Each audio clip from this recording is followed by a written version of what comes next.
பூச்சண்ட கொற்ற பண்ணில இந்நேரத்துல குளிச்சிட்டு இருக்க? அது வந்துக்கா உள்ள ஒரே புழுக்கமா இருந்தது. அதான்.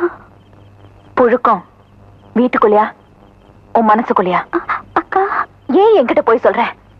நானும் கொஞ்ச நாளா கவனிச்சுட்டு தான் இருக்கேன். சோத்துல உப்பு போட்டுக்கிறது இல்ல, குழம்புல புளிக்காரம் சேர்த்துக்கிறது இல்ல. என்னாச்சு சொல்லுமா. உனக்கும் அவனுக்கும் ஏதாவது பிரச்சனையா? ஐயோ அதெல்லாம் ஒண்ணு இல்லக்கா. கொஞ்ச நாளைக்கு பத்தியத்துல இருக்கலான்னு நானும் அவரும். பத்தியமா? ஏன் எதுக்கு?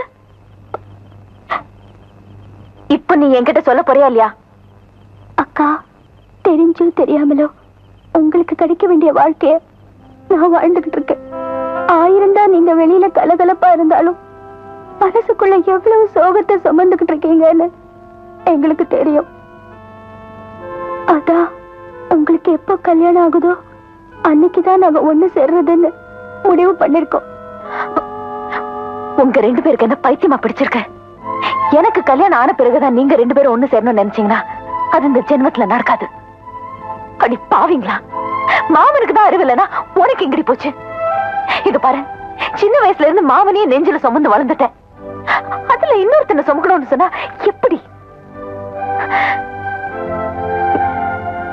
இப்ப மாமா எங்க? மன்றத்துல.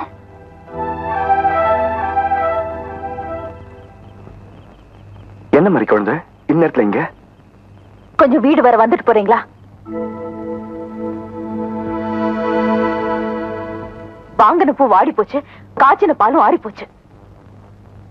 வைராக்கியமா வைராக்கியம். ஊருக்கு முன்னாடி இவளோட மானத்தை காப்பாத்த தாலி மட்டும் கட்டினா போதுமா? இவளுக்கு புடிச்ச நடந்துக்க வேணா? இந்த சிரிக்கைக்கு கல்யாணம் முடியற வர நீங்க 2 பேரும் ஒண்ணு சேரக்கூடாதுன்னு சபதம் போட்டுக்கிட்டு நீங்க மன்றத்துல போய் படுத்து கிடக்குறீங்க. இவ இங்க இந்நேரத்துல பச்சை தண்ணியில குளிச்சிட்டு இருக்கா. இது அத்தையோ மாமனோ இல்ல ஊர்ல யாராவது பாத்துருந்தா என்ன நினைப்பாங்க? இல்ல மாதிரி குழந்தை. என்ன நொல்ல மாதிரி குழந்தை? ஐயா நான் செத்துட்டேன் ஐயா.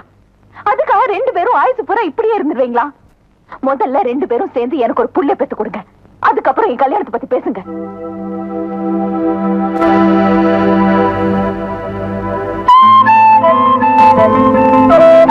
பூச்சண்ட மாமனும் கையில பிடிச்சு கொடுத்துட்டேன்.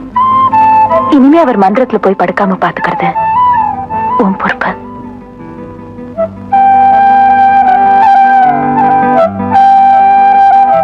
மாமா நீங்க ஏன் சந்தோஷத்தை நினைச்சு உங்க சந்தோஷத்தை கெடுத்துக்காதீங்க.